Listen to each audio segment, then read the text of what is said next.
ओम श्री गणेशाय नमः। नमस्कार प्रिय मित्रों, मैं आपका ज्योतिष मित्र राजकिशोर पांडे। मेरे यूट्यूब चैनल ज्योतिष सार में आपका स्वागत है। मित्रों, यह चैनल आपको मेरा यूट्यूब, व्हाट्सएप, फेसबुक, इंस्टाग्राम आदि में भी उपलब्ध है।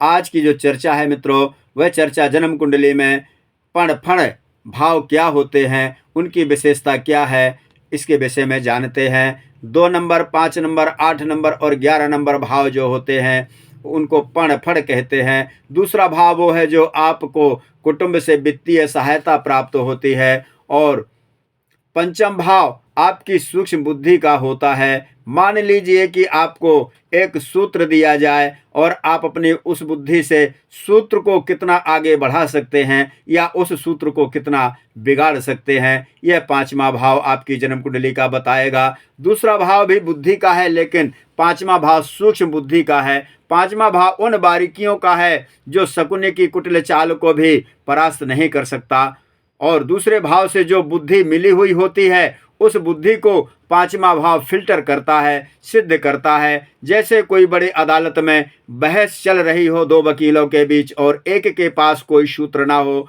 और सामने वाले से सूत्र अपने मतलब के लिए निकाल ले, यह पांचवा भाव की खूबी है। मित्रों, सूक्ष्म बुद्धि इतना इम्पोर्टेंट होता है। पांचवा भाव, जन्म कुंडली का पांचवा भाव सूत्रों की व्याख्या करने का बोध देता है। पंचम भाव से ही सूक्ष्म बुद्धि का बोध मिलता है। यदि पंचम भाव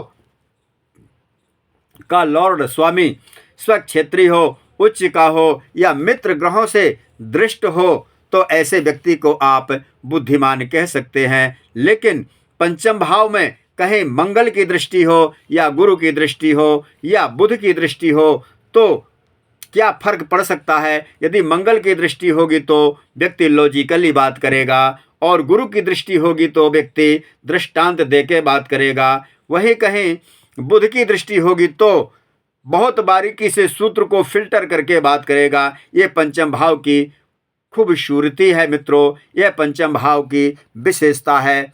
धन पांचवें भाव से सूक्ष्म बुद्धि से धन कितना आगे बढ़ा लेगा व्यक्ति, यह पांचवा भाव ही बताएगा। 11वां भाव प्राप्ति का भाव होता है, और जो 8वां भाव है वो आपका नहीं होता है, वो गड़ा हुआ धन है। जैसे दादा दादी, नाना नानी आदि संबंधों से अचानक धन प्राप्त हो जाए, वह 8वां भाव का ही विशेषता है मित्रों।